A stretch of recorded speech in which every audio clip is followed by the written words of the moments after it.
They rush four. Plenty of time for John. Now squeezes, steps up in the pocket. LA can run inside the 10. Head first. He dives off the 5-yard line. 65 horsepower trap. It might pop wide open, Rats. Is that there, Rats? Nice going, baby. Yes, sir, Rats. High snap. It's no good. The Chargers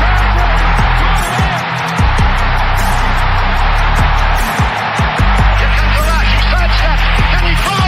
He can. The ball flipped forward is loose. A wild scramble. 2 seconds on the clock. Casper grabbing the ball. It is ruled a fumble. Casper is recovered in the end zone. The Oakland Raiders have scored on the most seedy.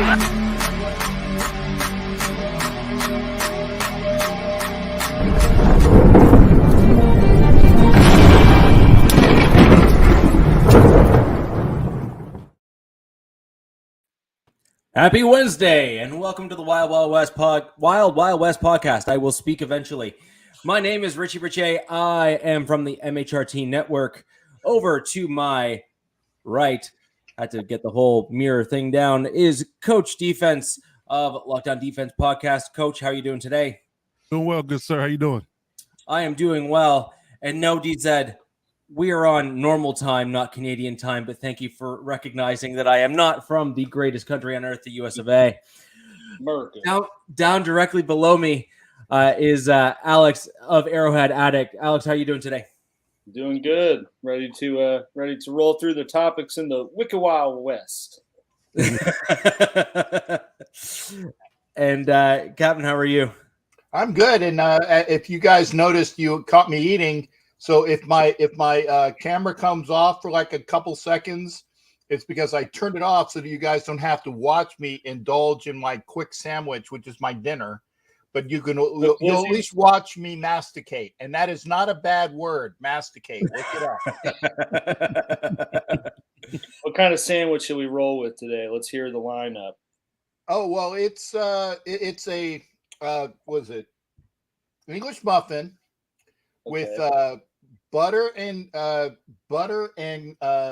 peanut butter on one, and then what is it? Cream cheese with jelly. Oh, and there's other jellies on it, so it's kind of like a little PB&J on one, and cream cheese and jelly on the other. So now I put it together, and it's good. And it's like I'm older now, and I was like, I don't want a burger, I don't want a hot dog. You saw me like scarf down the hot dogs last week.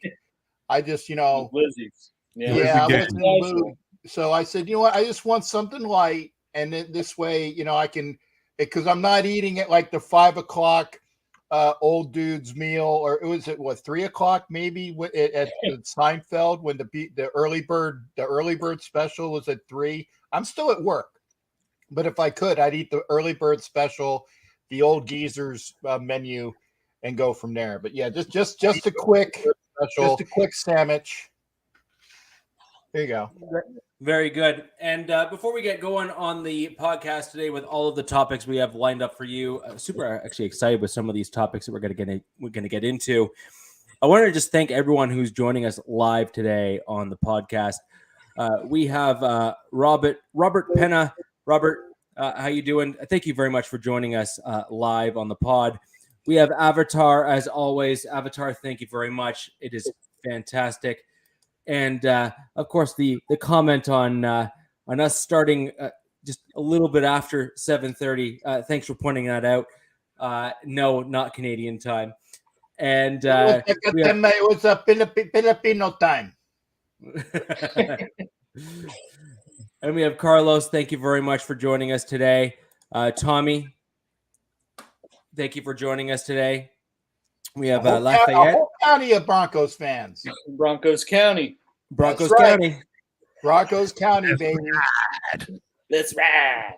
Well, I'm not going to lie. Near me, where I am, there's probably a good 50, 60 Broncos fans that I run into regularly, and we all are decked out. So it's pretty cool, the fact that even north of the border, there's a huge contingent of fans. And we have D-Rock joining us today. Robert Carper, thank you for joining us. And I recognize this next name. We have Bishop. who I believe is pointing that comment at you, Captain. Yes. So, of course. That's Cap's dude. Yeah. Hey, just for you, AJ, get a close up of this, okay?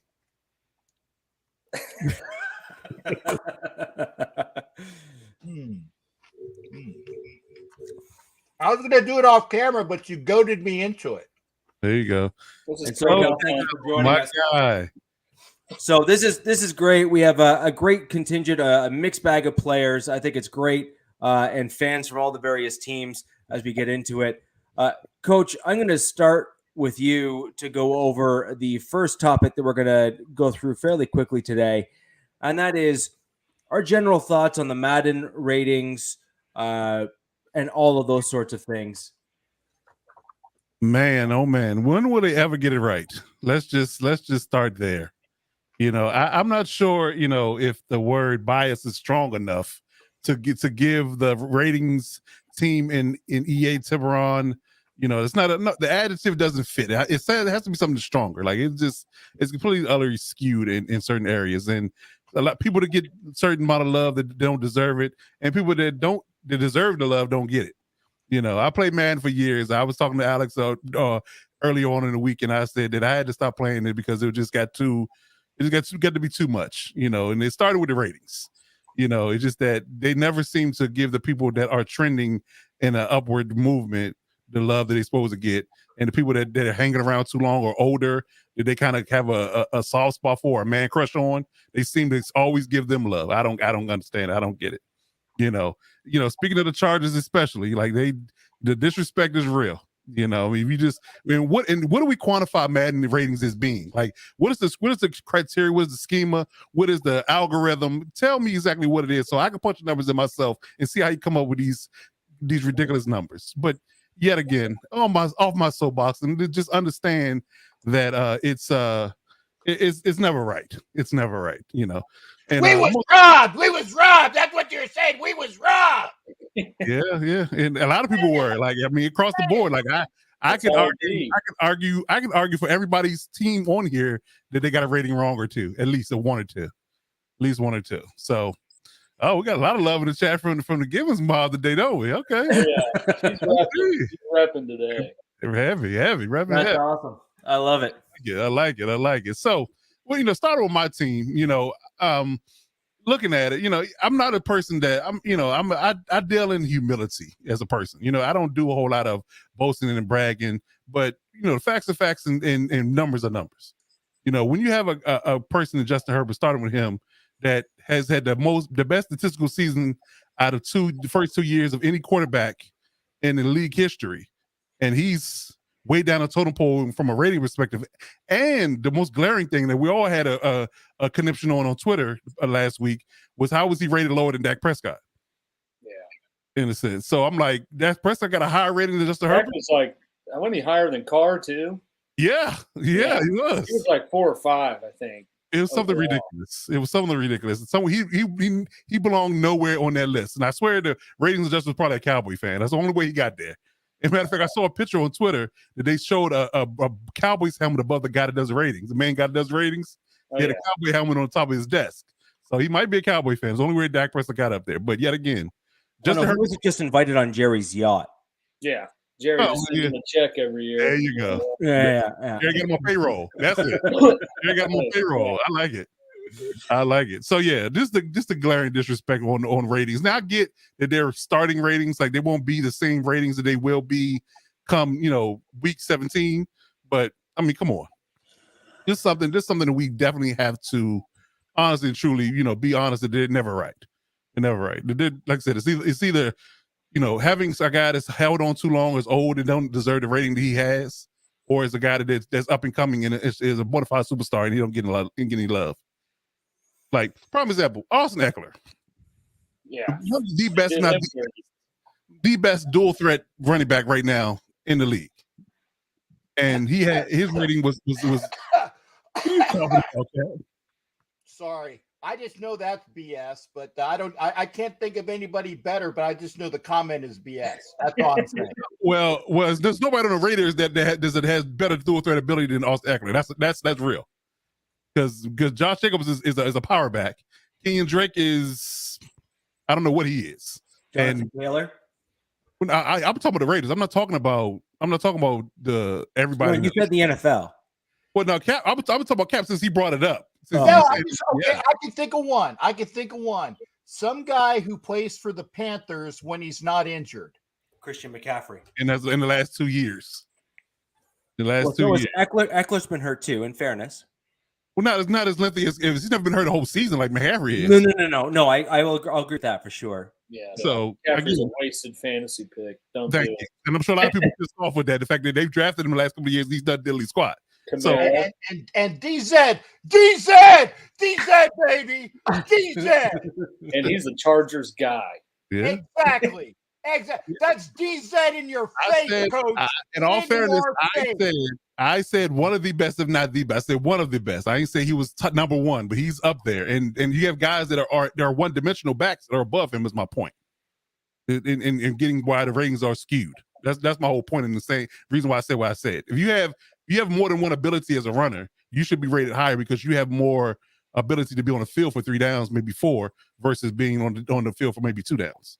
You know, because let's be honest, like Javonte Williams is not going. He's a power runner. Like, you know, you're not looking for him or somebody JP Ryan to be catching, you know, angle route passes out of the backfield for 20 yards, juking the 3 safeties and making a house call. You're not expecting that. But Austin Eckler has done that on multiple occasions.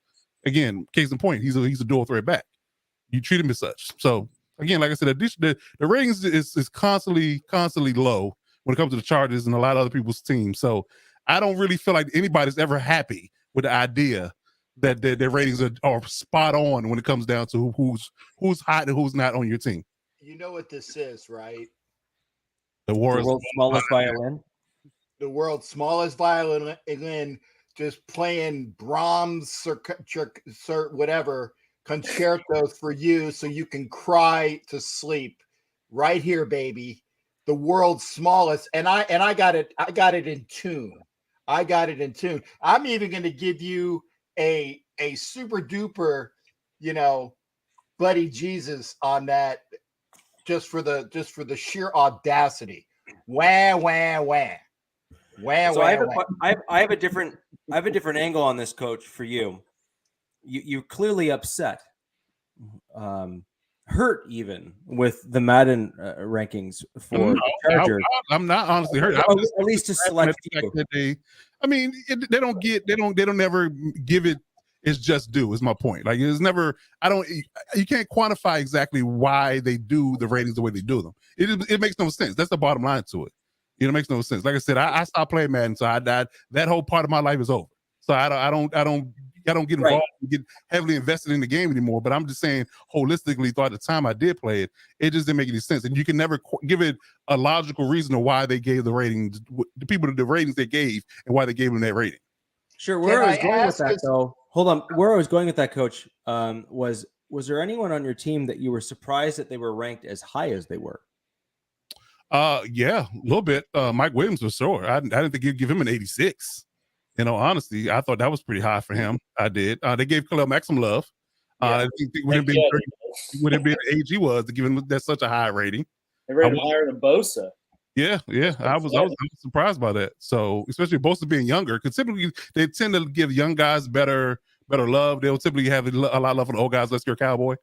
So, like I said, it's just interesting that they gave those guys some love when I wasn't expecting to get them as high as they are at the moment.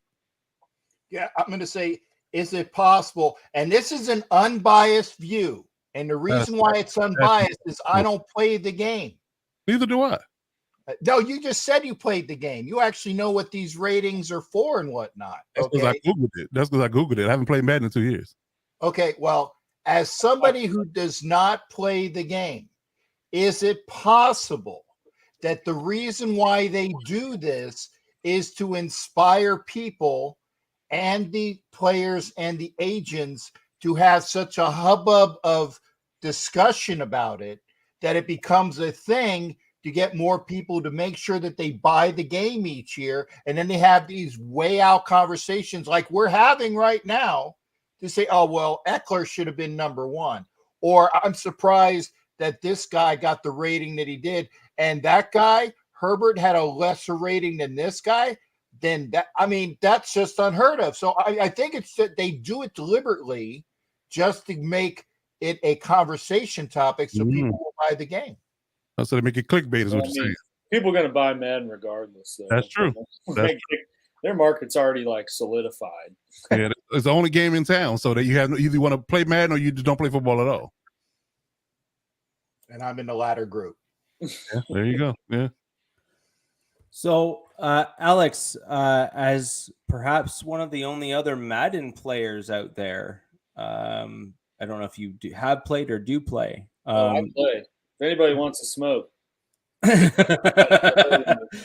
So, where are you at in terms of where the Chiefs were, where they were ranked, where you felt they were undersold, and where you felt, again, just like I asked Coach, where you felt they were maybe oversold in certain areas? Yeah,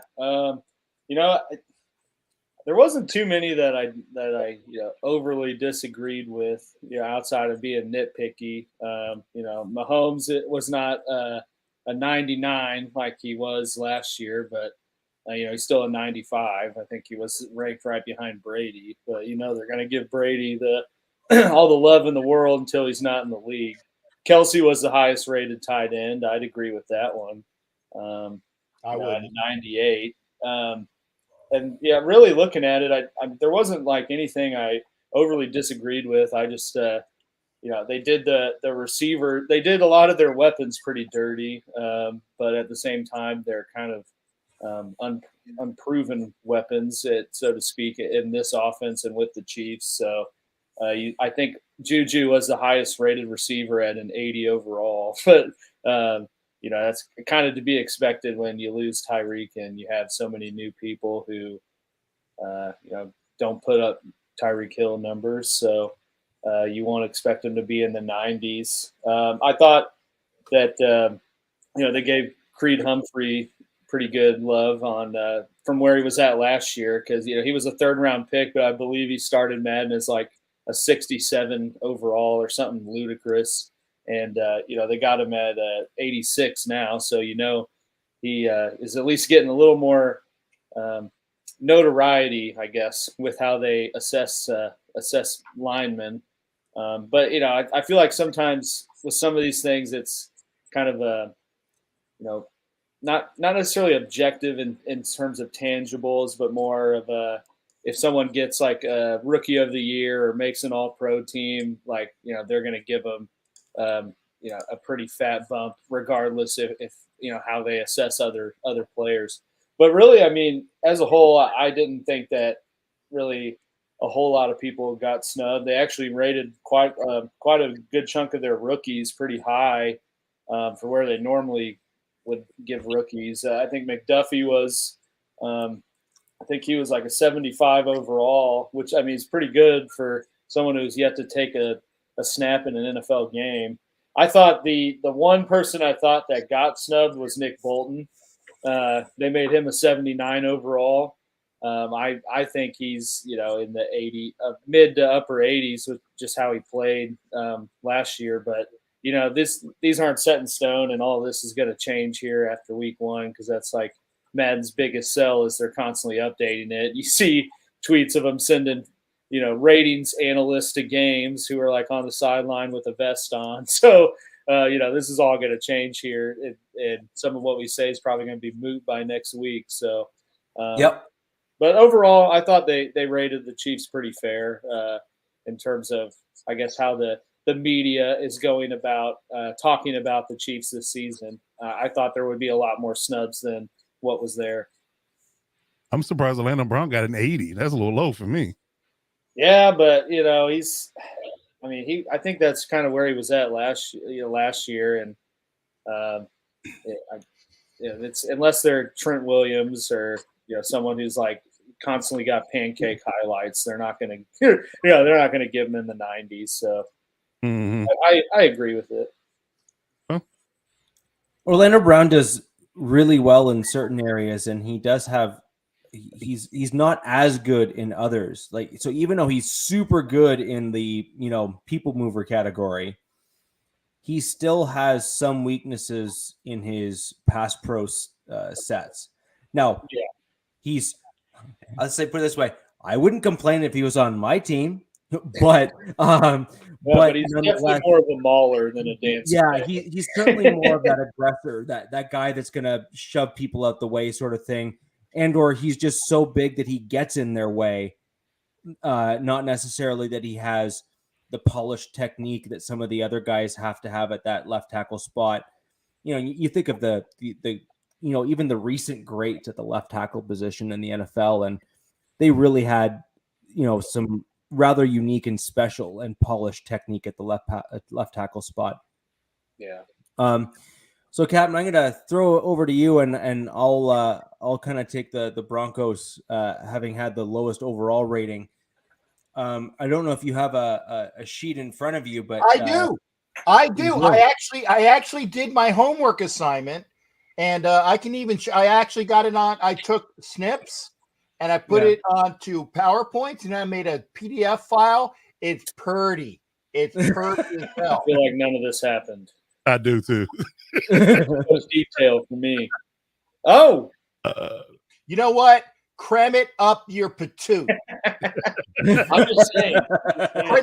No. I want to see you cram it up your patoot. You obnoxious. I have that too. Kid. That's the site. That's the same site I used. I thought I actually thought they did an excellent job at breaking down the total team and sorting them. Hey, just because I don't know crap about it doesn't mean that I didn't do the homework assignment. Okay. Fantastic. So I am horrified that you would think of such things from me, you bastard. I'm just saying that. I would expect that from Coach. Okay. Oh, you were thinking from me, but not Alex. Oh, that's hilarious. Anyway, I do have the whole sheet up, but since I had the little slim, I don't have to 2 sheets. Or do you want me to show you, Alex? No. Okay. We're good. Now. I did the homework assignment, and because I know that 90s are good. I figured that one out, right? Okay. All right. I would think that 80s are just below 90, right? Think of it like grade school, there you go. Hey, like a grade thing. And this is why I had some issues, even from me, who I don't understand what's going on. Does Devontae Adams deserve a 99? Well, yes. if you look at his production the last couple of years, I'll say he did deserve a 91.9. But I think if you're looking at Waller, who got a 91, and you said, oh boy, that just got a $3 million pay bump today, got what? 98. A 98? I think that if you're going to give Kelsey a 98, I think that a 91 for Waller is a little low. I think it's a little low in consideration. Okay. Chandler Jones with a 90 has a better rating than Max Crosby with an 87. Now, granted, he's a little longer in the tooth, and I get that you, like Coach was saying, you kind of like get the old guy bump, right? But I think that if you look at what Max Crosby can do with this defense in a comparison, I think if you're going to give Chandler Jones a 90, why not give Max Crosby a 91 or an 89? There should be that much of a differential. Okay. AJ Cole with an 84, best punter in the league. I don't know what the best punter had, but I mean, I'll take that as long as there shouldn't be another punter that's better than him because he was the best punter in the league. Okay. Colton Miller with an 84 is horse pucky. Is it? Yes, it is because I think that. Okay, so hot take. Who's better, Colton Miller or Orlando Brown right now? I think that I'm so glad you said that. I'm looking right at the camera to you as well, sir. I think that Colton Miller is the best left tackle in this division. Oh wow, better than Slater? I think. Here. Do you understand the words that are coming out of my mouth? Okay. Whatever extra cannabis you had in that sandwich, send up some up north because I need to package that and sell it. That's some good stuff. Here, again, right into the camera. Have never had cannabis. Let me say that again. Have never had cannabis in any form. Even for your glaucoma? No. No, never had cannabis. I'm blind as a bat, but I've never had cannabis. Okay, Right, but in my biased estimation, I think that Colton Miller is the best left tackle in this division, and so for him to have only an 84, I think is kind of low. Well, I tell you, Man, getting rough out here in these streets. And then I'm going to stop with these next two. Derek Carr with an 83, I know is probably the lowest of all the quarterbacks in this division. I'm assured. Yeah. Okay. See, I didn't even have to ask. I knew it. Okay. You know your quarterback. Huh? that's your quarterback. That's your quarterback. That's my quarterback, man. Your That's teammate. my quarterback. Your teammate. That's my but Denzel Perryman, who is coming off a Pro Bowl year with an 82, if you're going to go in comparison, I think maybe that should have been higher too. And again, I'm saying these things as unbiased because I don't like what I think he's more than an 82. I think that Kenyon Drake should have been in the 80s and he was only a 79. I think that let's see here, Abram with the 78 was rather high. Oh. I think Abram at a 78 is rather high. I think that and actually he rates higher than Anthony Averett at 76. No, I think that Averett should have been higher than that. Moreau at a 73, maybe a little higher. Cleveland Farrell with a 72, high. Yeah, I hate that dude. High. Nobody loves Cleveland Farrell as a Raiders fan. I haven't met one yet. Well, yeah, because they took him 3rd overall. They ruined his career from the jump. And it's unfortunate, but I think that that's high. And I think that we will see this year whether he can bounce back and be a part of it, or if he even doesn't even make the team, if he mysteriously gets traded, mysteriously gets traded. But I think that Brandon Parker, 68, high. Carolyn, thanks for joining. Hi, Carolyn. Hi, Carolyn. I don't know you, but I'm the old dude that says, "Get off my lawn." Okay. But yeah, Parker with a 68, way high. Going back to the second list because now I'm on page 2. I think that Malcolm Kuntz with a 64 is a little low. Farrell with the rookie with a 64 is low. And I don't really care about anybody else that's really just sticking out in front of me. And again, Dallin Levitt is no longer there, so they didn't even update the list. Okay. So again, unbiased from somebody who doesn't play, I'm thinking that they gave, and now that I've don't have to look at the list, I'll put this over here, so I will be looking into the camera the entire time. I think that they gave the Raiders that snub, the BSPN snub, even though it's not BSPN. It's the typical. The Raiders are the worst team in the AFC West. They're gonna be 6-11, and they have the worst this and yada yada yada yada yada. And again, we were in the playoffs last year, and we got better. So if we were in the playoffs last year and we got better, wouldn't it surmise us to think that maybe we would have a better overall score? Just saying. So I have a couple comments on the Raiders list. I think Josh Jacobs was far too high. Yeah. I'm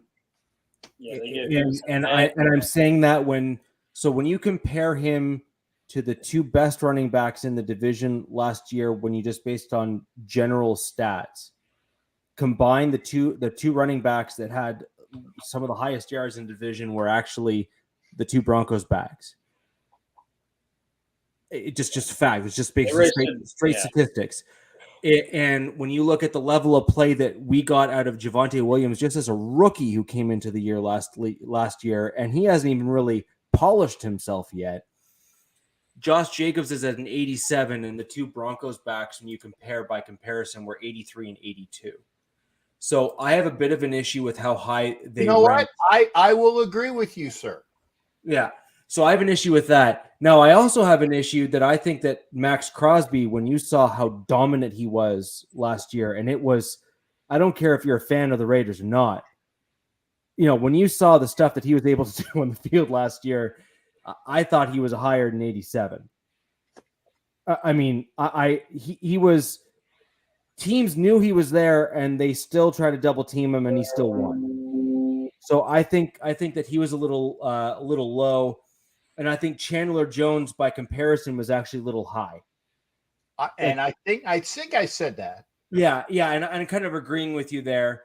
And I think Renfro is right at or maybe just slightly below where he probably should have been ranked. So he might have been. I missed Renfro. What? Let me look on my list. So Renfro 85. I'd say he's probably in the 87 range kind of thing if you're trying to be fair, because when you compare him to like Cooper Kupp and some of those other guys, I think that he is, a slight notch below, but not by much. So I think that 87 range is a fair kind of. I agree, and I apologize. There was a big friggin' advertisement over the top of it, and it ate up half of his name. So apologies there. Yeah, so that's kind of my general take on the Raiders stuff, and I think that I think that Carr is in a prove it year, and I think that that's part of the reason why his ranking was where it was. And if we're going to be honest, collectively as a group, and Kevin, you have to kind of agree with this, the Raiders deal almost says as much when you look at the fact that they have a pretty much a clean break at the end of this year. Yeah. Right. And so, I mean, I think it's fair to say that he has the potential to knock it out of the park, but I also think it's fair to say that, the Raiders believe almost what the Madden ratings are showing, which is, put up or shut up. I can agree with that. Yeah. I can agree with that. Yeah. Hey, Coach, did you hear what I said that? I can agree with that. You agree with everybody but me, so it's okay. But you also said you're not being biased, and then said Colton Miller is the best left tackle in the division. So hello. He also tried to tell me a couple weeks ago that Derek Carr's better than Justin Herbert. Yeah. I think he have any questions about our quarterback in LA. Y'all do. I think that Derek Carr is better than Justin Herbert. You're the only one in America. I actually think that Justin Herbert has to prove that he can be the reason.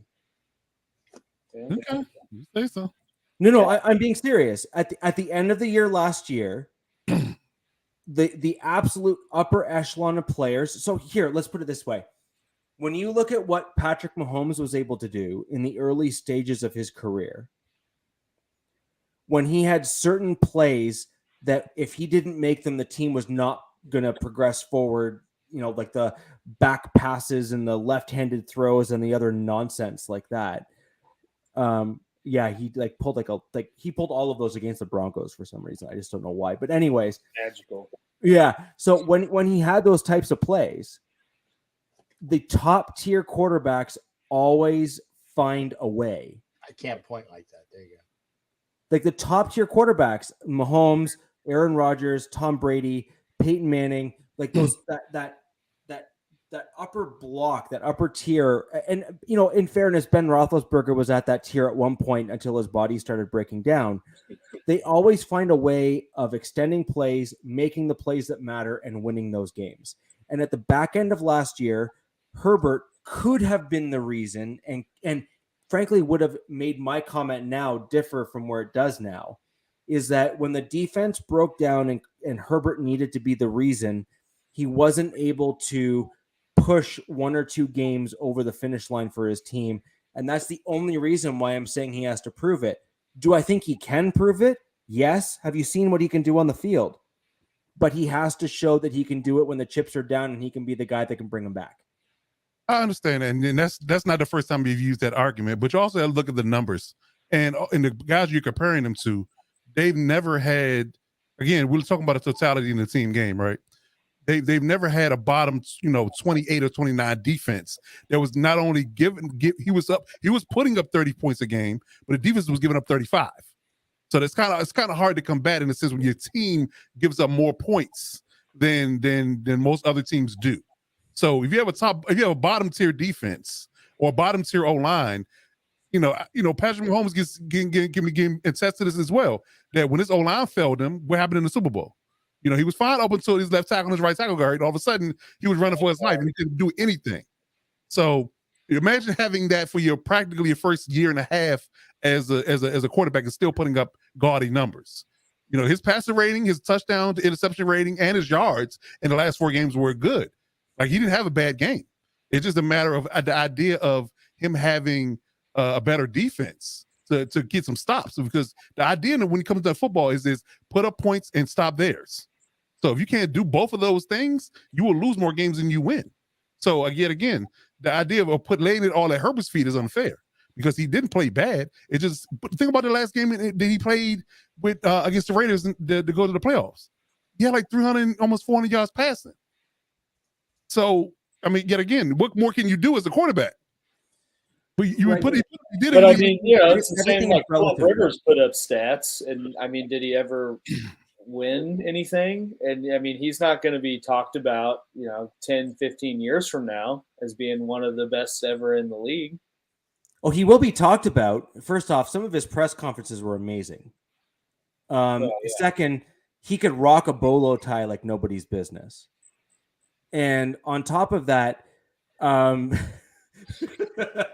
could. It was great. Like that's what you do. You rock a tie. No, he can rock a bolo tie. Okay. And he had like 9 kids, or And has. he basically repopulated the U.S. Well, yeah, the fact that he never cussed, no matter what the circumstance, was most impressive for me. He never cursed, like ever. It was comical. You watch his mic'd up stuff, that's comical. Yeah. Yeah. Basically, between Mundungus and Philip Rivers, they have now officially repopulated the United States of America single-handedly between the two of them. Wow. So with I mean, but again, the point being is that Herbert. So here, let's put it this way: Herbert threw a whole bunch of yards, but they never ended up scoring at the back end of those plays. Otherwise, they would have won those games. Just like what was Sharif said. So in 2020, they blew a 16-point lead. So what that tells me is that the offense through Herbert couldn't score in the back portion of the games, which is a lot of the critique that guys like Rodgers were sometimes getting, where he couldn't bring them back from deficits, or even Lamar Jackson, actually, if you're going to be honest, is getting critique for not being able to recover from coming from behind and coming and winning. And I think that those are all very, very valid points. And frankly, the best, and I mean that upper cream of the crop, upper tier, which is what we're effectively talking about potentially trying to put Herbert into here, is you need to be able to make those comeback wins to not only keep your team in the game, but then put your team over the top. Do I think he has the skill sets to do it? The dude's got a cannon. He's comfortable in the pocket, and he can do all the right things. I think the Chargers have done a fair amount of this offseason, and I think that this is the season where you're going to see if he can do it or can't.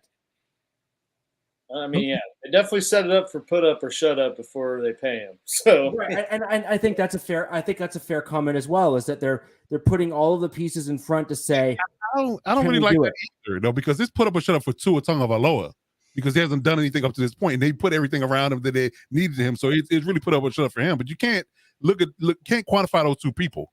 Like the numbers Herbert put up versus what Tua has done in the first 2 years, it's not even close. Yeah, I'm not saying I agree with it. I'm just saying that's the way it is in the NFL. I mean, it all rides through the quarterback, and it doesn't matter what numbers they put up. It's the optics of like, well, we're not winning, so it's got to be the guy throwing the ball. Right. There's always too much credit, too much of the blame. I get it. But yet again, I look at it from a team perspective and say that especially if being a defensive guy, if we're not stopping anybody, we can have Tom Brady or Peyton Manning and Russell Wilson as the 1, 2, and 3 in our depth chart. We're not winning a whole lot of games if I can't stop the other team. That's my biggest problem. Like, it also, to Rich's point a little bit, when you have a bad defense, it's not like they're giving up scores, in 30 seconds. They're giving up long 8-10-minute drives, and then you're kind of forcing the offense to have to do something pretty quickly to kind of sustain the score. And then boom, our defense is giving up another 8-minute drive, and it just kind of, back against the wall. Right. So I wanted to quickly blast through the Broncos ratings here. I am again one of those rogue people. I've actually never played Madden, ever. You and me both, brother. I have watched friends play. I have never played it. It just has not been something that has particularly interested me. I would much rather run on a football field myself and hit someone instead. We'll just call a duck for what it is. When I'm looking at the ratings, but I do know what all the ratings mean, and I do know what they reference and kind of the things that are important and not. I did feel that Justin Simmons was a little high for me. I felt that he's got the interceptions and some other things, but I felt that he's lacking in some of the tackling. And I think that the way that the ratings work out is specifically at the safety position. I think that it's a challenge to get myself to the 91 rating for him. Why do you hate Justin Simmons so much? I don't hate him. Do you know what it is? I'm frustrated because I can see that he has the potential to be better than he is, and it annoys me. How about this? You Justin Simmons, y'all can have Nasir Adderley, and we'll call it a day. Yeah, no, it annoys me because I totally see he had one game last year when I was on Broncos Talk when we did a segment called the Mile High Mountain, and we were basically talking about the players in each of the Broncos games that excelled and did well, and Simmons was the guy that I picked at the top of the Mile High Mountain for his play that game. Okay. And the reason why I picked that is that was the game where he had like a stop right at the line of scrimmage, and he had another tackle for loss because of the way he was shooting the gaps and stuff in terms of the run game. And that's what I know he can do. And that's part of the reason why I get so frustrated when I see some of the other games. It's the consistency part. It's the consistency part. Is he has bad angles when he's tackling in the open field against running backs, and then they go for 20 yards or whatever because he misses that first tackle, right? Okay. And so it's those types of things that they kind of drive me batty because I know he has the skill set to be better, and he's just not consistent with it, and that's what it drives me absolutely bonkers. But Russell Wilson at an 87, I think as a quarterback and the fact that he's proven, I think he has to really have a steep decline in order to come down in rankings. But I do think an 87 is perhaps a little higher, perhaps a little high for someone who hasn't really excelled recently in the league. But I think that with better weapons and a better offensive line, I think that'll be an easy thing for him to prove. So you think they gave him the old man, he's got a Super Bowl upgrade?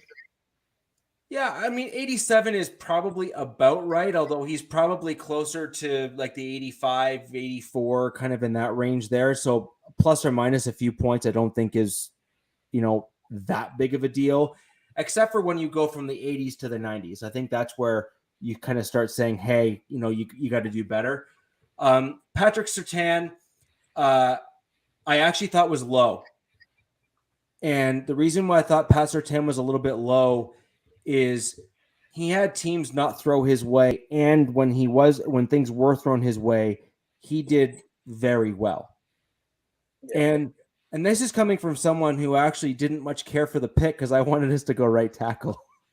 So I just think that you have to understand is that I'm coming at that from a truly unbiased perspective because I didn't even want us to pick him. And I'm fully willing to say he was a great pick and he played really well. Congratulations. Yeah, he's a baller.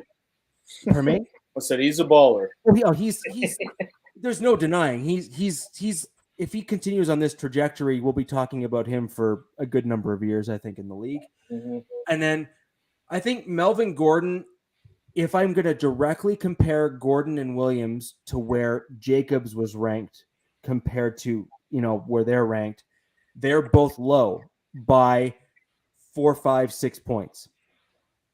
They're 83 and 82 respectively. So Gordon at 83 and Javonte Williams at 82.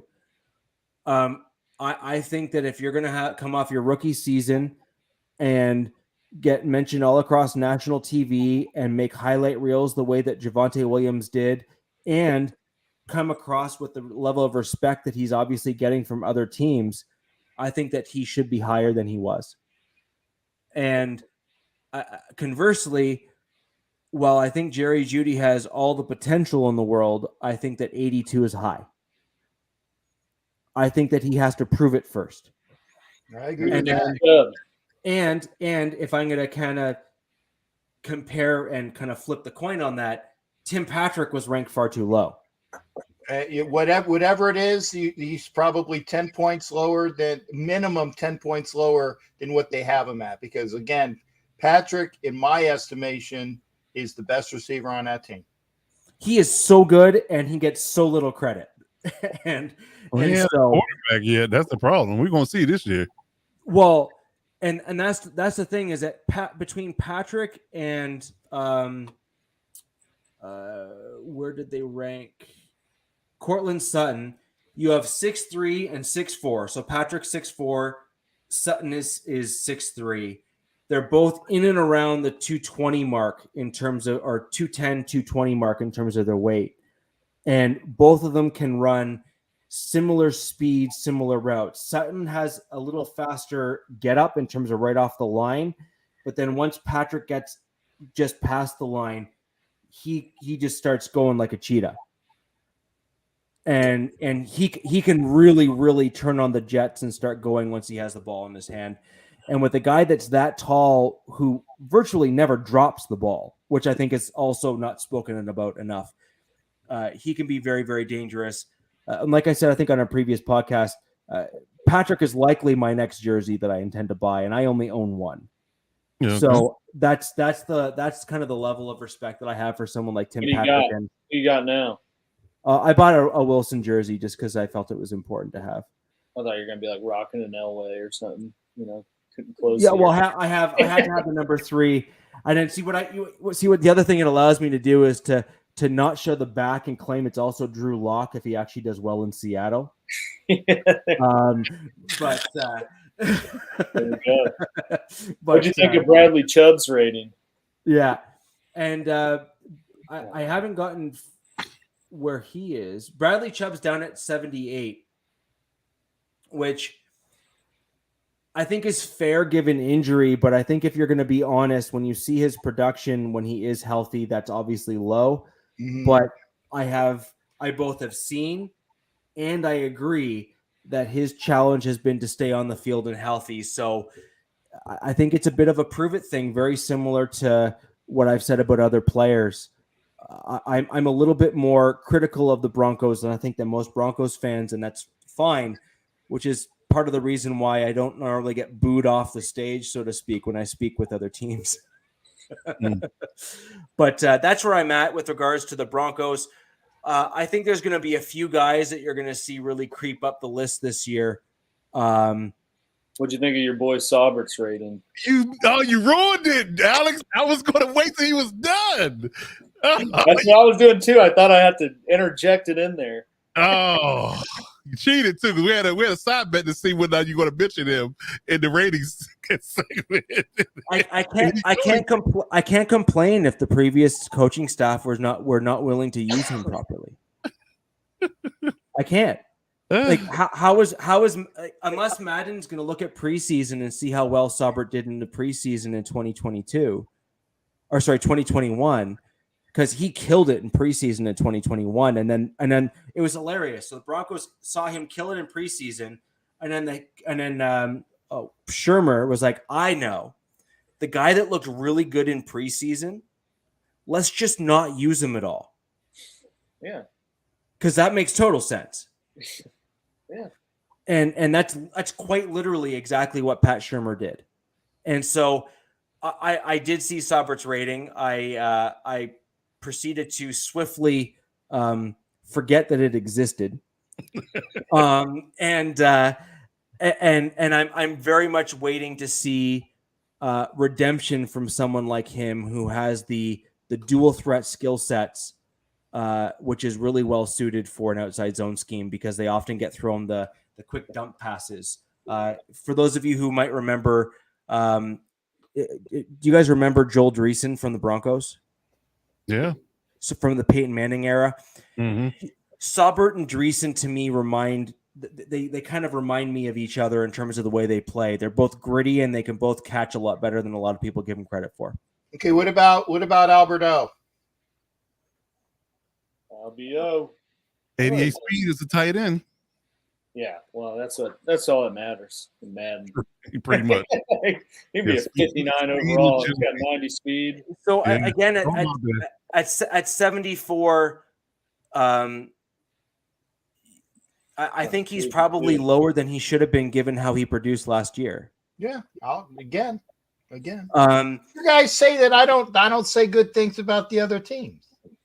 Yeah, I actually think that when you saw his production last year, 74 is far too low for Albert Okunebuam.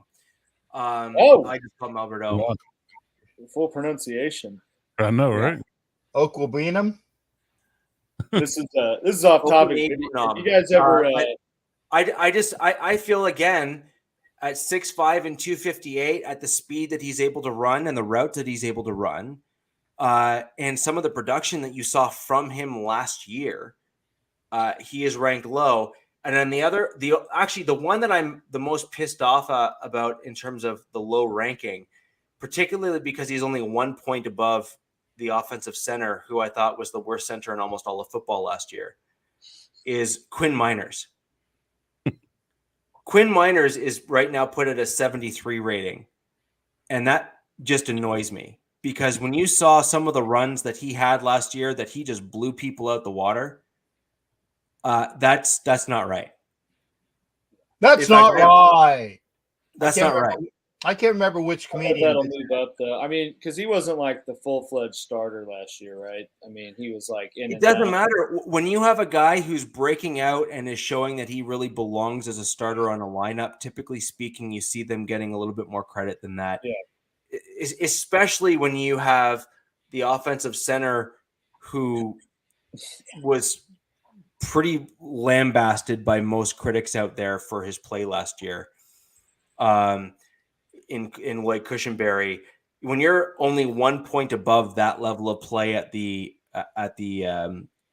guard position, when Quinn Miners was a rookie, late-ish round draft pick, and came in and did what he did. Sure, volume might be an important thing, but when you show those splash plays, that shows that you can do it at the NFL level. Yeah, because it's the splash plays that set you apart from one person versus another. And really, that's what should allow you to play more on the field, in my opinion. And frankly, that's what most teams are looking for. Most teams are looking for those guys that can step up when it matters most and get them down the field and get those touchdowns. So most teams would kill for someone who's able to set themselves apart like that and show that they belong. And that's what in my opinion, I think what Quinn Miners did last year.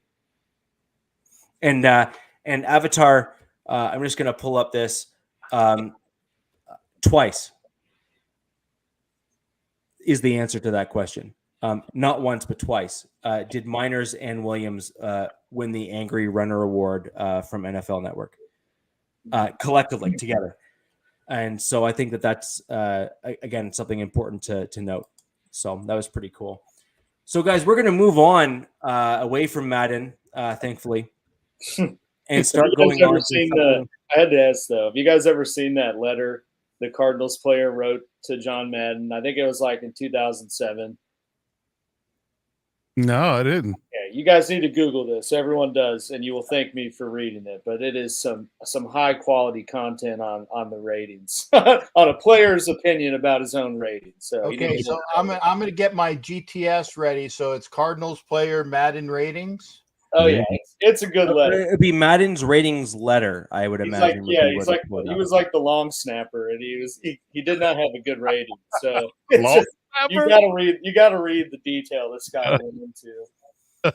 Well, if you're the best long snapper in the league, then you better be in the 90s, right? Ethan Albright's the guy's name.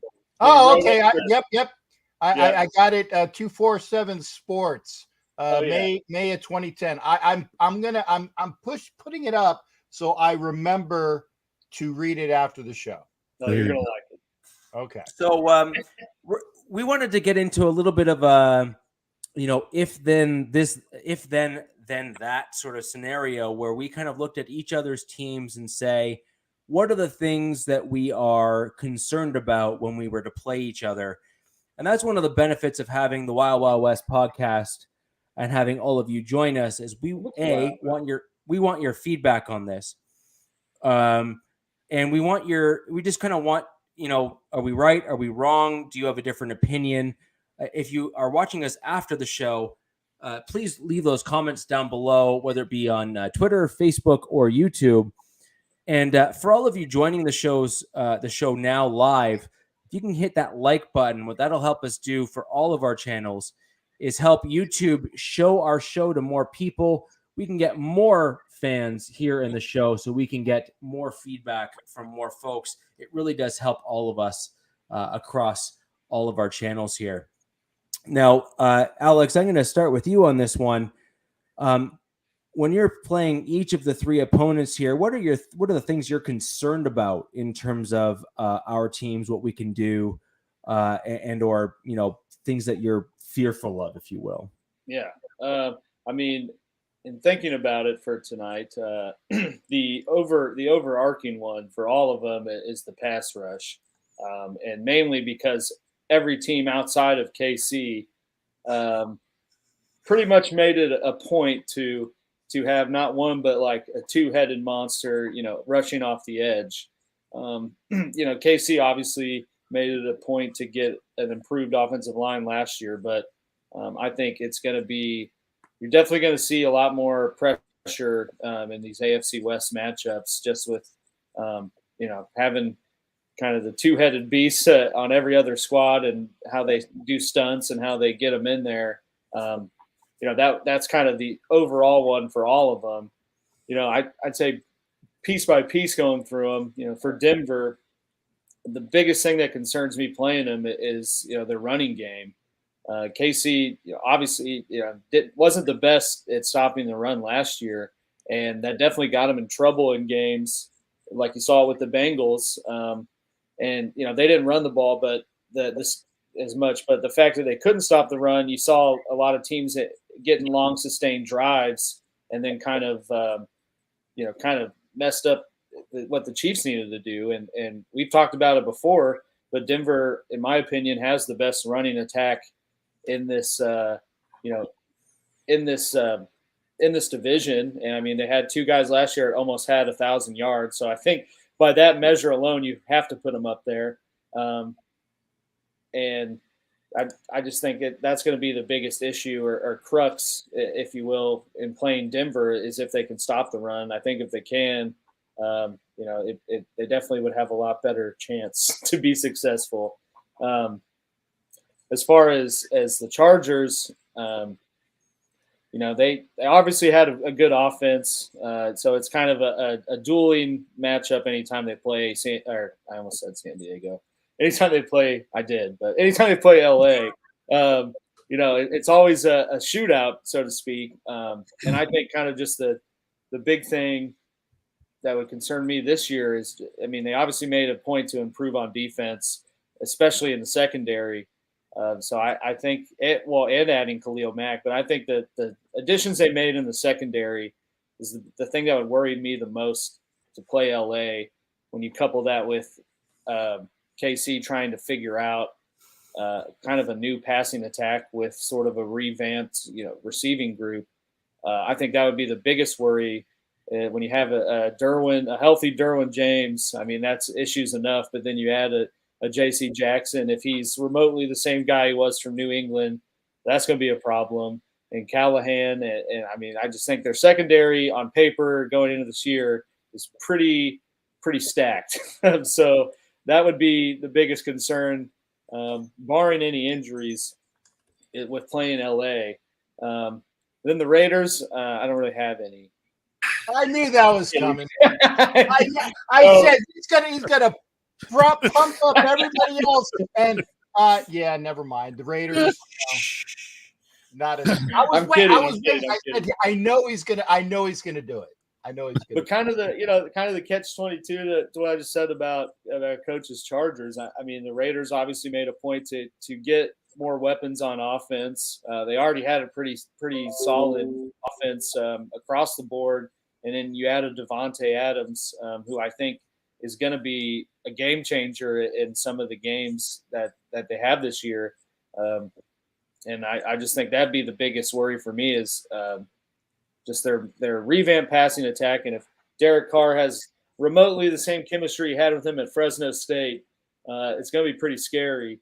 And it's just going to be hard for KC to match up with all of their weapons and be able to contain them. So I kind of think the Raiders-Chiefs games are going to be more offensive shootouts than they have been in years past, just with the fact that they made so much of an effort to have a more potent and high-scoring offense. Okay.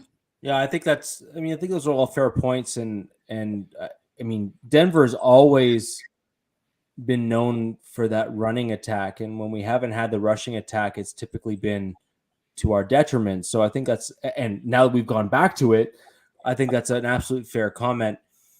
And I mean, Adams was clearly the golden goose for the Raiders this offseason, and we spoke about it on the last podcast. And for those of you who didn't watch it, I really do encourage you to do so. We went into some additional details on the last pod as it pertains to Derek Carr and Adams, and we went into some additional detail and just the fact that a lot of people haven't spoken about just the level of connection and the level of trust that they had and how often they've done things together, and the fact that it hasn't really been publicized until now, and now it's all kind of come out. So I think it's really, really interesting to see that the Raiders went out and got someone now who can be that guy for Vegas. Captain, I'm going to... Tommy. Sharif's Shall I back say, me the, up, same, though. shall Well, I that say was the up. same thing about they overpaid for an ancient Wilson? Ancient though? Ancient for Adams? And that's what I'm saying. He's calling Devontae Adams ancient, and he it's like, hey, pot meet kettle, kettle meet pot. Okay. I didn't push the comment. I just was, What about the comment right below that? That kind of just backs my point. And just give that a quick little read from my. Oh no, that's true, and I'll put it up. There we And go. and Sharif is the number one person that loves the Raiders and has said that there is no excuses this year for the quarterback behind center. None. all right. So you and Sharif, Well, that's fair. you and Sharif, they got his That's college fair. buddy. They did That's everything fair. for him. I mean, how many times have you seen Adams bail out Rodgers when he's in Green Bay? I mean, what? I think I've lost count. Like Made I've a literally, career it's got to be one of those like rolling tallies that just kind of like rolls the numbers, right? So I think that's an absolutely fair comment to make, is that when you have a guy who's got that level of football intelligence, as Devontae Adams does, and who has claimed and shown that in the offseason that he's worked together to build that chemistry with the quarterback, which is a rare thing to have at the NFL level, given they've been away from each other for like 5-6 years from college. I agree. I can't say I disagree with that comment at all. Carr has no excuses at this point with a true number one NFL wide receiver that not only does kind of NFL fans, do they look at him as like maybe the best wide receiver in all of football, but the national media also agrees. In fact, it's very rare that you ever end up with the synergy between fans and the national media all collectively agreeing on the number one wide receiver in the NFL. And you're hard pressed to find very many people that don't generally come to the consensus that Adams right now, as of today, is it.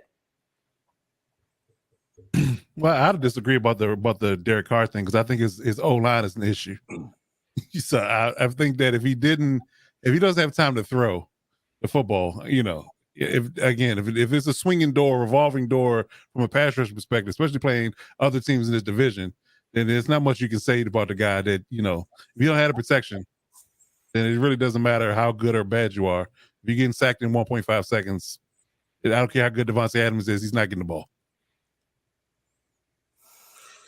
And I agree with that. I think we're about to see who made who with Adams. I think that's also a fair comment to make because Adams has only ever played with Aaron Rodgers. Now, having watched Carr and seeing what he can do, let me flip the coin on that one. Renfro doesn't throw the ball to himself. He probably could, but most most guys would typically look at Renfro as either number 2 or number 3 in terms of slot receivers in the league behind Cooper Kupp. And so Carr was throwing Renfro the ball, and Renfro was seen as kind of where he is at in the league based on skill sets and all that sort of thing. So I think that a lot of AFC West fans are not giving Carr the credit based on the fact that he's A, a Raider, and B, the fact that the Raiders haven't really pumped a lot of money into high value wide receivers in the past. And now Carr has a high value wide receiver and not only a high value wide receiver, but someone that he has chemistry with, which should just scare the you-know-what out of you as an opponent. And I really don't think that the collective AFC West is giving the credit where credit's due. Guys, I just wanted to give a shout out here quickly. Bolt Bros, thank you for joining the podcast, guys. Bolt Bros. I've been frequenting their podcast for a good year and change now. They have some great content, and Coach, those are your people.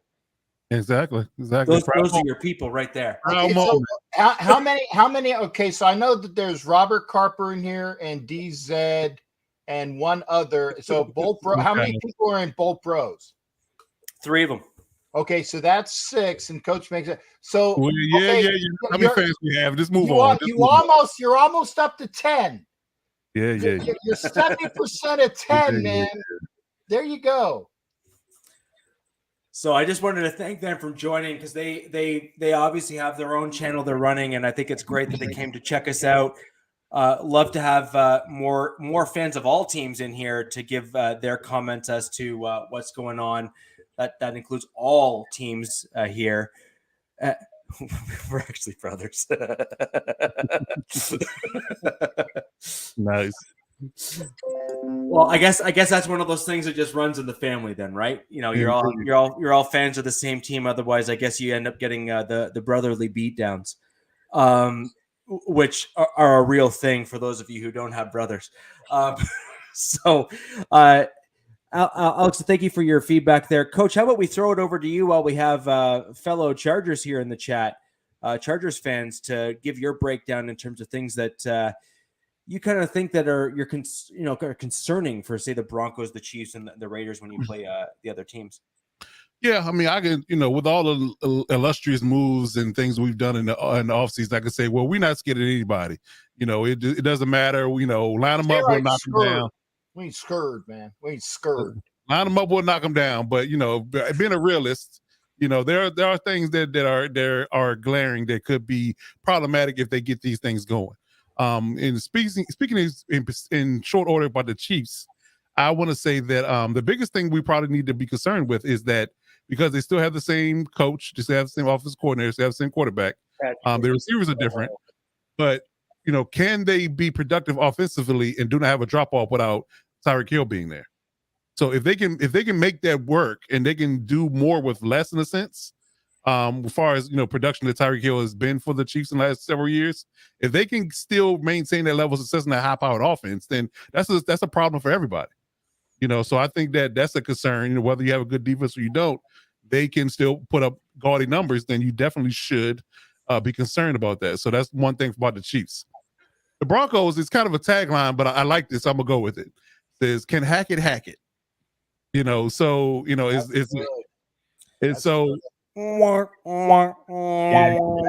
That's a dad joke, man. Well, I am a dad, so it is what it is. Yeah. So, because it's an unproven entity right now as far as his leadership, his play calling ability, and things of that nature. He's coming from the other side of the coin in a sense from Green Bay. So, what is he going to be for this this high-powered offense? It means that it's illustrious weapons, a brand new quarterback, solid O-line, great running backs. Can he be that elite play caller that they need him to be in order to take this offense to that upper echelon that they're trying to get to? So that's the biggest, I guess you could say, glaring thing that can we pinpoint about the Denver Broncos. If he is who he say he is, we think that he is, then the offense could take off early. Then it could be problematic for the whole division, obviously, especially the Chargers. So, and the Raiders, their biggest thing, and I kind of alluded to it earlier, is that can this offense be productive despite the O-line? I think there are question marks outside of left tackle.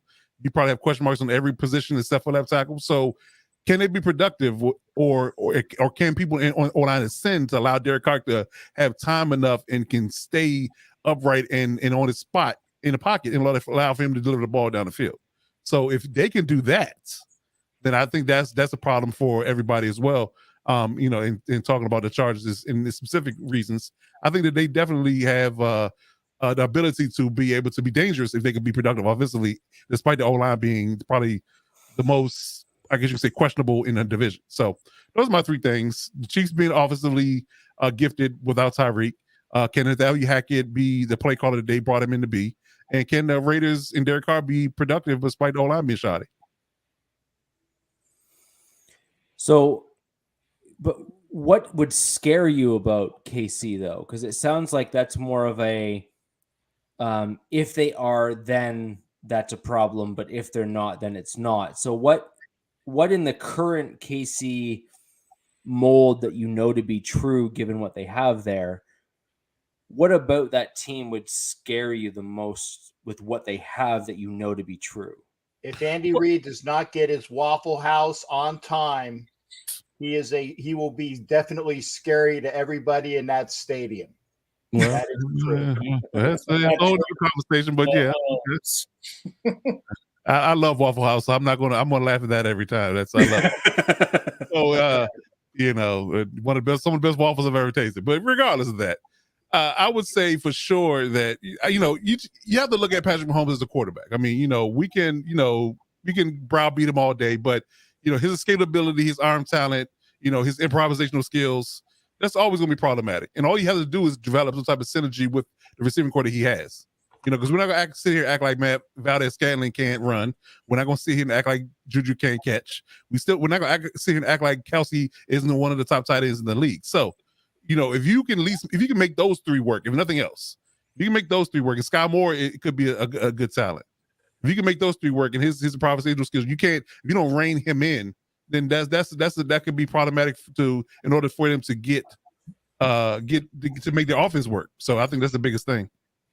Well, that's why I think every team made such a strong effort to improve pass rush or get a second component to it with Patrick Mahomes.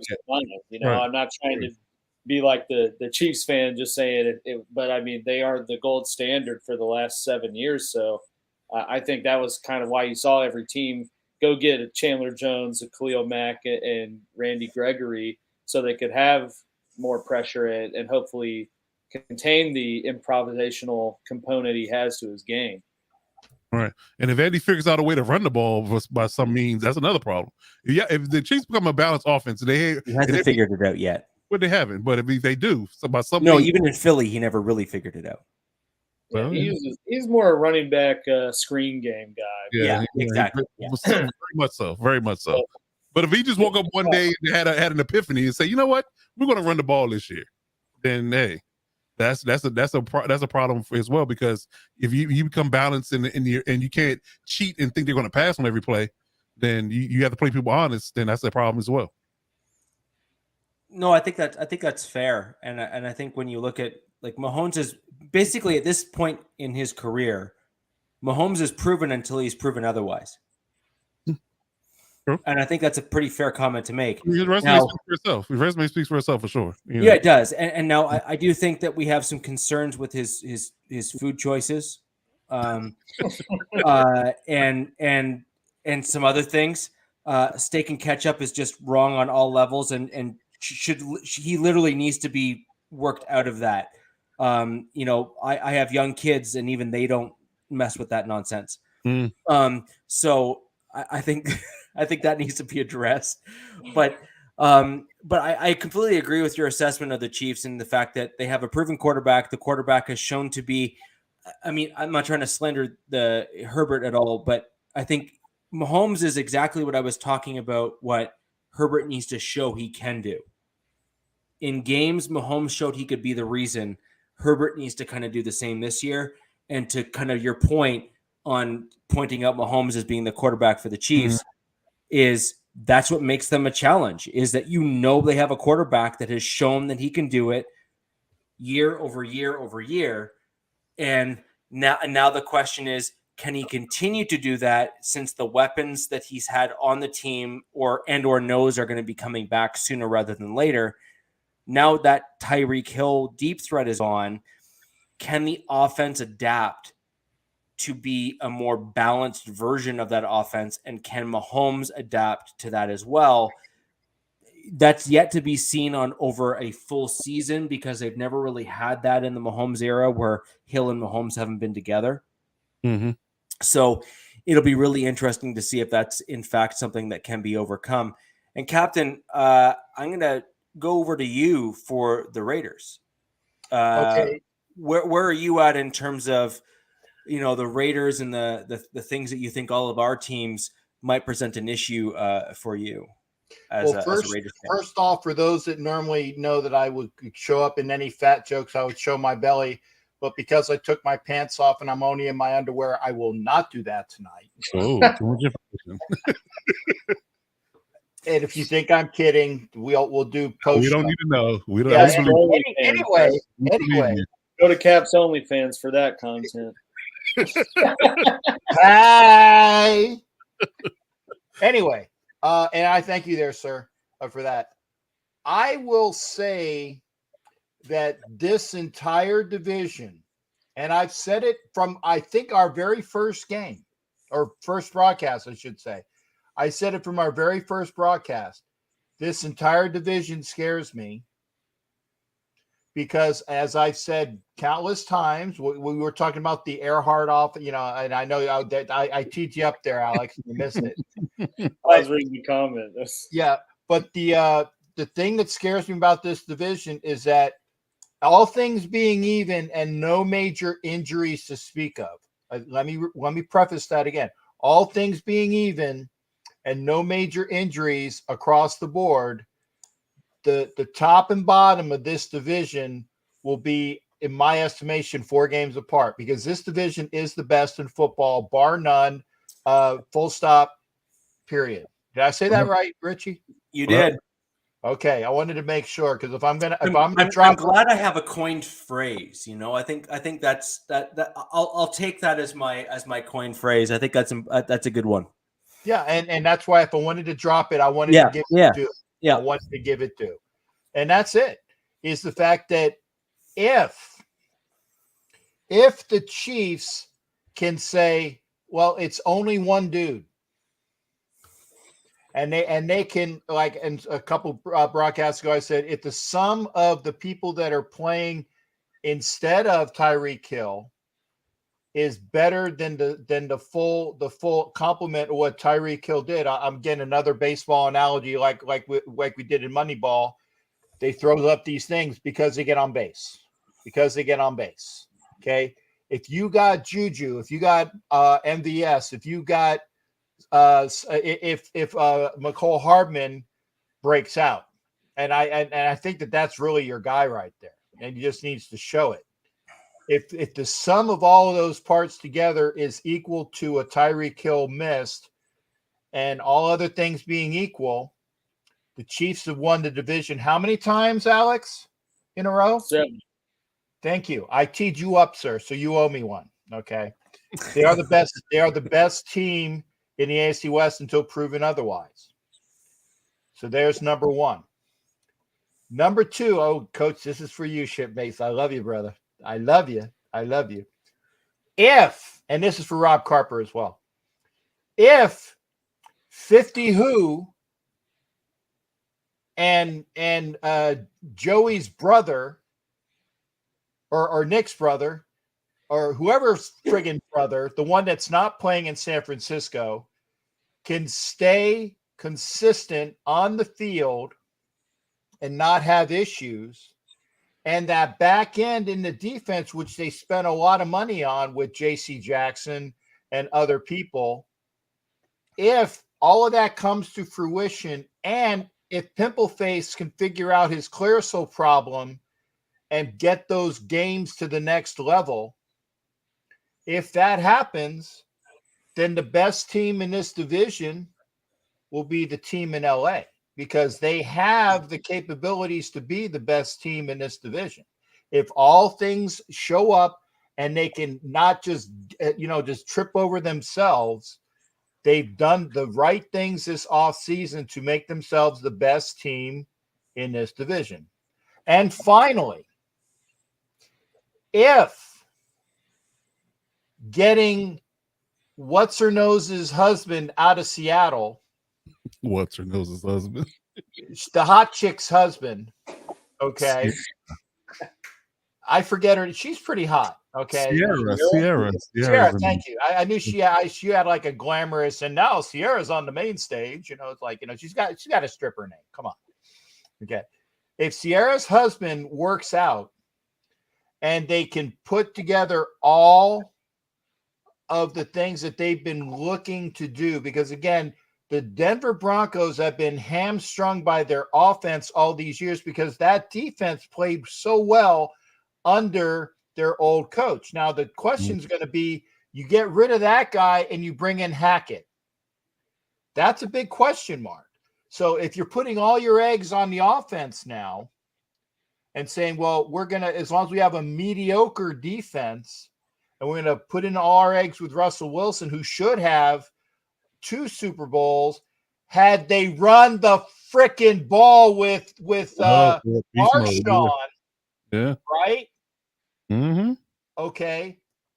Then Denver will be ascending in this division. I don't think they would be division champs, but they can ascend to a playoff spot.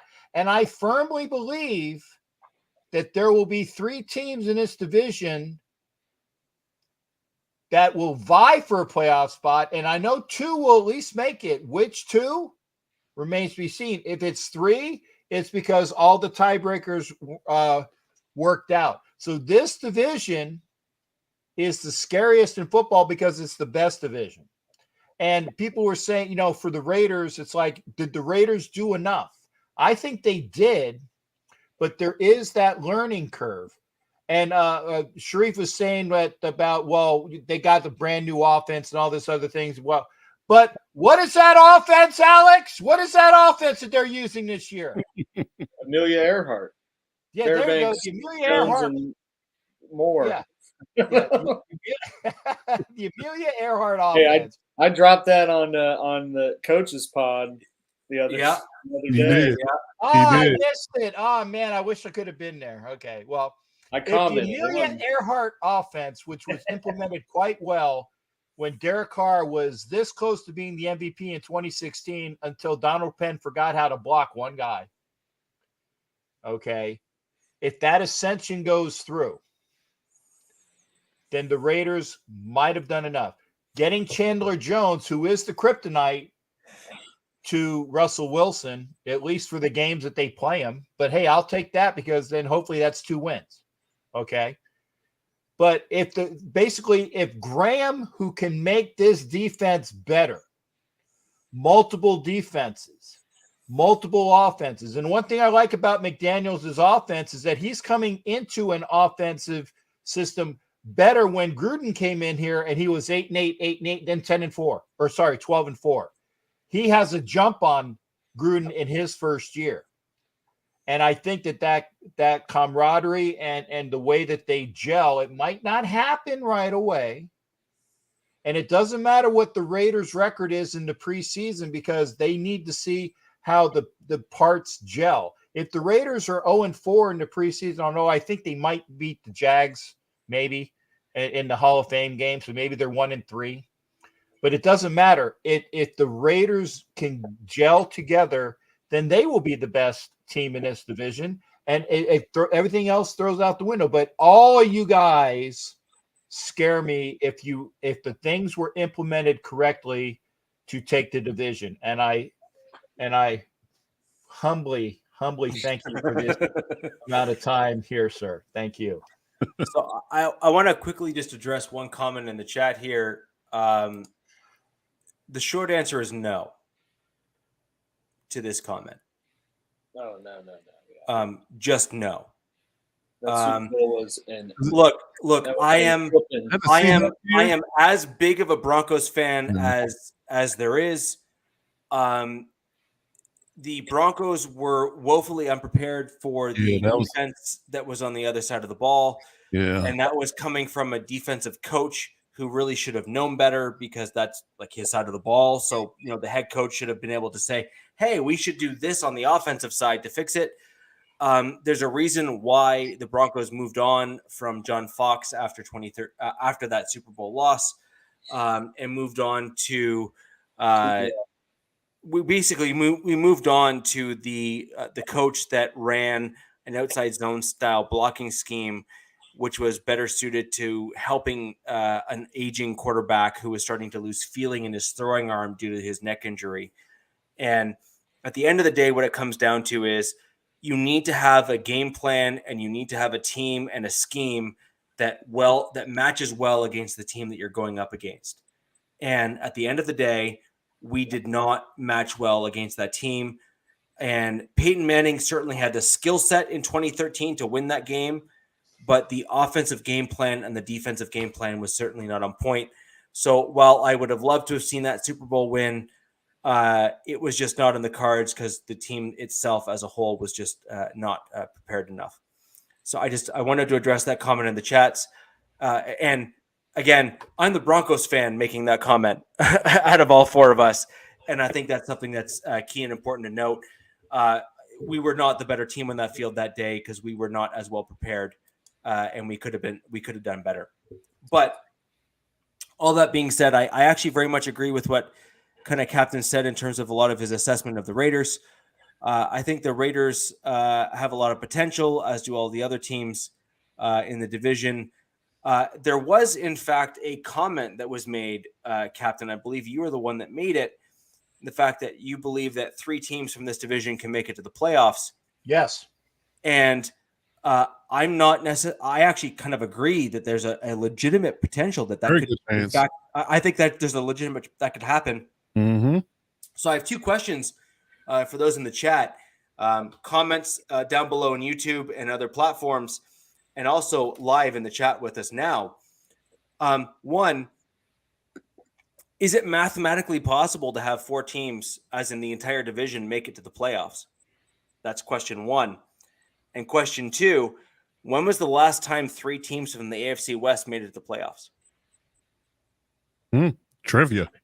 I think the last time was when the Raiders played the Seahawks in the AFC Championship game for the Super Bowl, and Denver was the 3rd playoff team that year, and that was a long time ago. I think it was more recent than that. Okay, well, I'm remembering in the, roughly speaking, it was in and around the Manning era. I knew the Raiders were the team that did make it then, and I think it was. No, I actually think that the 3 teams of the. I mean, maybe I'm wrong, but I thought it was the Raiders, the Chargers, and the Broncos, and I thought the Broncos were actually the number 1 seed. But I'm going to go back and double check, but I'm pretty sure that the last time 3 teams made it was within, we'll call it relative recent history. And I believe it was in the Manning era of the Broncos, but I need to double check that because it's either just outside of the Manning era or just inside the Manning era. And I think it was the Chargers, the Raiders, and the Broncos. And I think the Broncos were either like the number 1 or the number 2 seed. And so it's mathematically possible that you can have 3 teams to the division, but I'm actually asking this as an open-ended question because I actually don't know the answer to this one, and that is I don't know if 4 teams from the same division can actually make it in. Well, the fact that they've expanded it, I think they could. Well, see, that's the thing is that I actually have to do the math on it all to see if it's even mathematically possible and to see kind of where that would land, because I think it's a really interesting set of circumstances to kind of. There's only 2 wild card spots, though, right? Pardon me? No, there's 3. 3. Oh, yeah. That's right. There's 3. I guess, it would be if everyone else was absolutely. But that's the thing. dominant. Everybody else in the division has to be horrible. Like, you have to have 4 good teams in one division. Everybody else has to be horrible, and under 500 teams being division winners. Exactly. Yeah, that was the catch, because in the season that I remember that happening, you had to have like 2 or 3 division winners with under 500 records. Yeah. Mm-hmm. And it's just like having that happen at the NFL level is just so rare. Not in this AFC, new. Just so rare. The North, the Bills division, no, it's not. That's not happening. Now, I have I wouldn't even say the Colts or the Titans would be under 500. So no,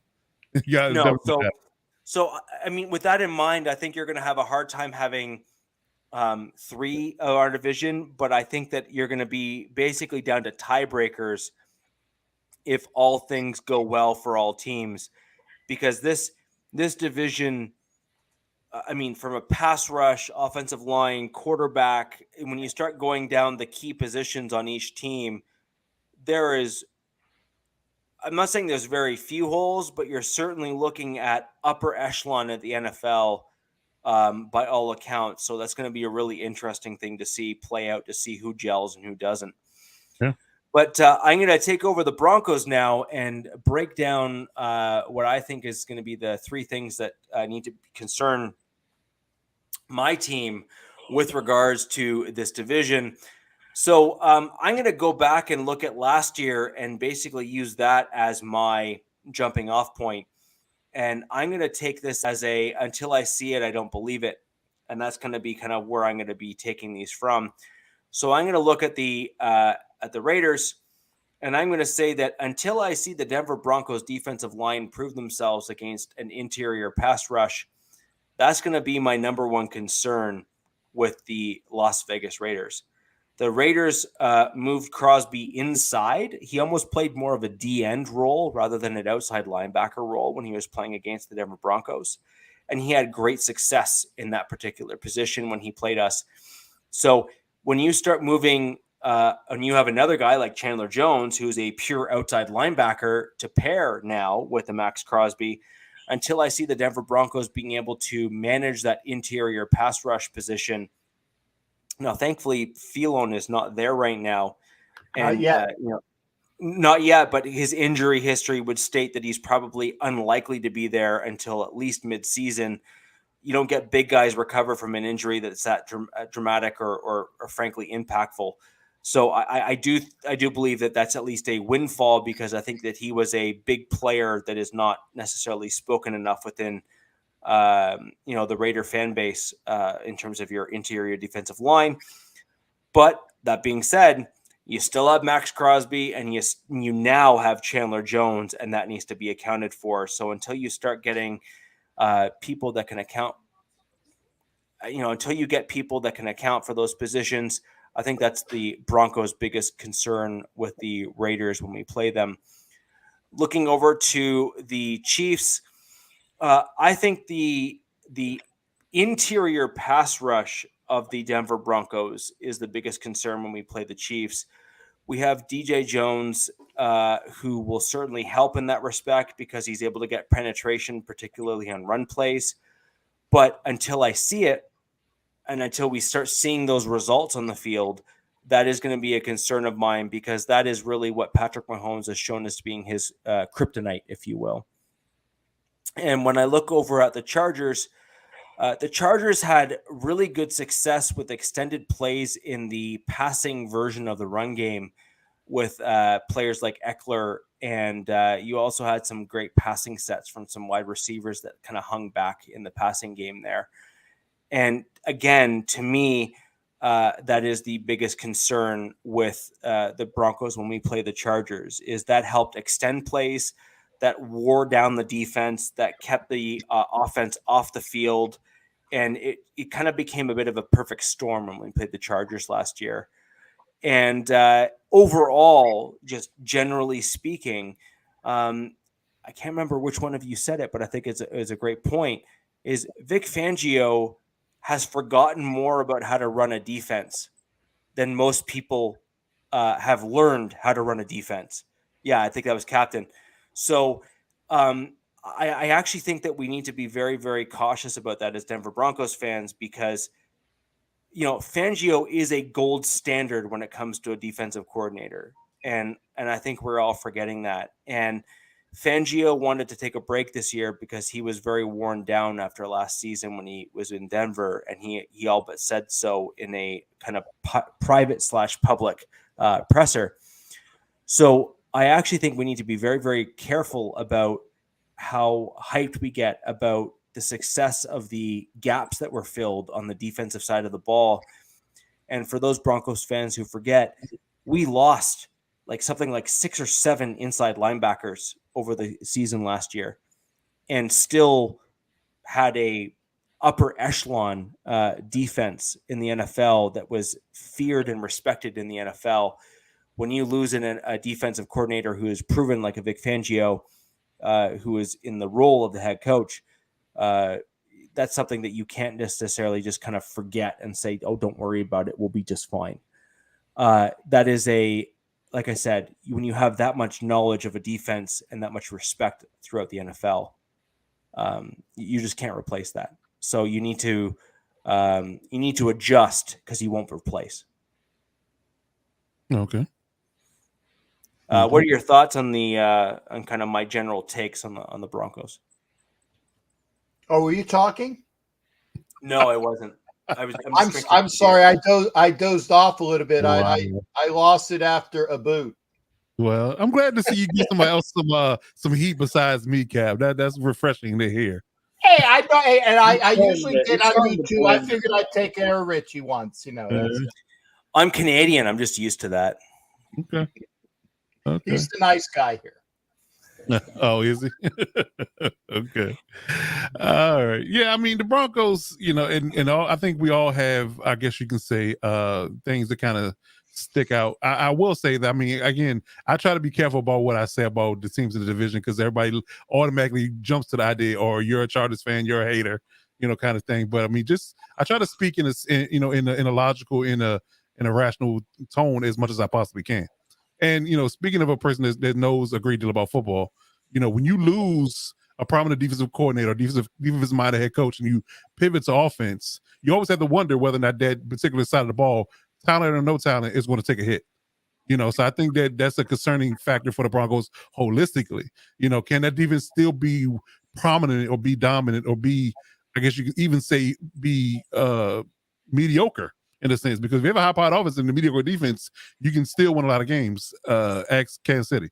So, I think that, if you can honestly, truly at least be middle of the pack, if you can be top 15 in any category as a defense and have a high-powered offense, you can win a lot of games in this league, the way the league runs now. So if you're not at a bottom-tier defense because of your change in mindset, then you'll be okay. But if you do have an issue, start to have issues on defense, then it's going to be a tough road. Alex, what about you?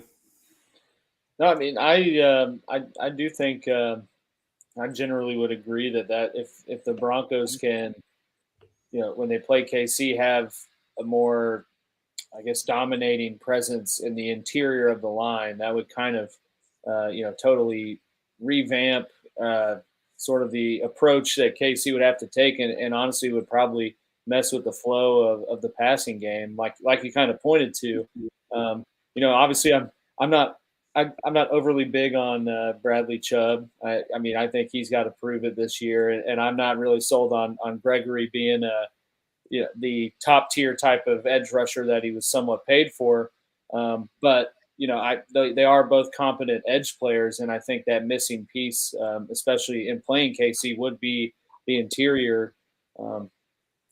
So I would tend to agree that that would kind of sort of be a kryptonite for KC if Denver was able to sort of have a across the board sense of pressure up front. But I mean, that's kind of I guess you could say that for really any team. I mean, if you have constant pressure from every area, it'd be pretty hard to do a lot of the stuff you'd want to do on the offensive side.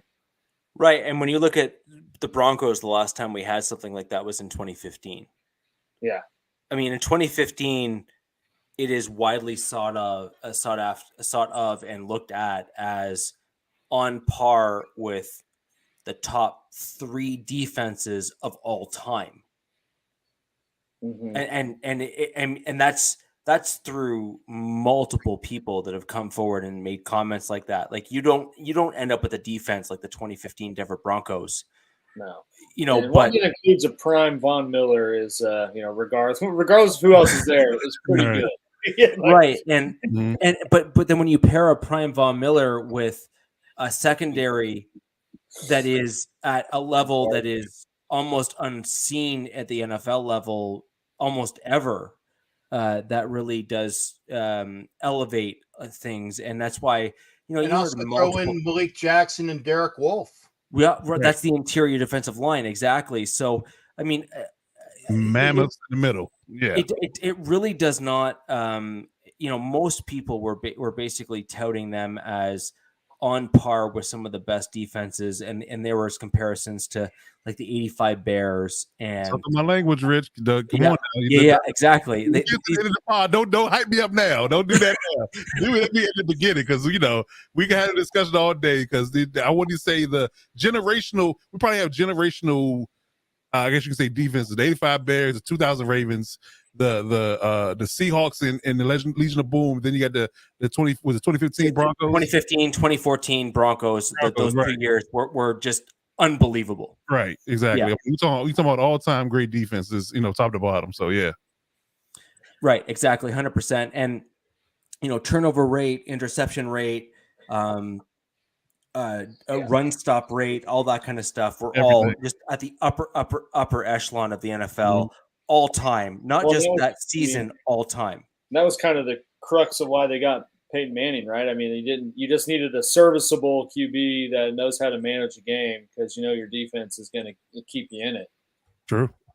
And yet, what team was picked as the greatest overall team in history? The Dolphins? No. 72 Dolphins? Got to be. No. The 1976 Raiders that lost one game all year. How would it not be the Dolphins? The only team that went undefeated. Again, I said what was cited in a Sports Illustrated overall, they took out to all of the fans and look this up there, Mr. Givens. The 1976 Raiders were cited as the best football team of all time for all the recipients. They lost one game. And they ended up, the game that they lost, they ended up beating that guy. They lost to the Patriots. But they ended up beating the Patriots in the playoffs. So they actually said, "Oh, you're going to beat us in the regular season? Well, a peace sign -1. We're going to beat you in the playoffs." I'm using that, Cap. That's a good one. You need to use the read between the lines. Yeah, read between the lines. A peace sign -1. I like it. Yes, I like it. It's your eye. I've only ever heard of read between the lines, and then they throw up 3 fingers. So, no, I get that. So, I mean, it sounds like the vast majority of you kind of agree with my general takes on the Broncos. And again, I tend to be fair and balanced as best I can because I think it's important that you operate off of looking at potential, but then being realistic by looking at what you've done in the past until you see otherwise. I think you need to look backwards and say, until I see something, it's not necessarily, hasn't come to fruition yet. So with that in mind, guys, I think this has been a great show. We've really gone through a bunch of really interesting topics. We've broken down a few players. We've broken down a few other interesting things. And for those of you who are, in fact, joining us via Twitter on a regular basis, the sad thing is that Twitter has actually prevented us from seeing your comments. So we do want to publicize that so that you know that we're not just ignoring you just because we want to. It's that we can't see your comments. So if you are in fact joining us via Twitter, we do ask that you join us via YouTube for all of our podcasts so we can make sure we see what you have to say to us and we can incorporate you in the show on a regular basis. So with that in mind, guys, thank you very much for joining the Wild Wild West podcast on this Wednesday. Captain, do you have something to jump in with? Yeah. I'm very sorry. If you want to see a very entertaining interview, last night I had a 5-hour, no crap, a 5-hour interview with Stuart Schweigert, who is the most open and just gave a whole bunch of intimate knowledge of what goes on. But as a football player, it is wonderful. You might not want to stick around for 5 hours, but the Snyder Cut interview. I'm sorry, what? Oh, nothing. The Snyder Cut, Yeah, well, I'm gonna eventually break it down into, and I'm gonna take out the curse words because I couldn't put it on Roku. So I'm gonna take the curse words out so I can cut it down to like maybe 2-hour shows and lose an hour somewhere.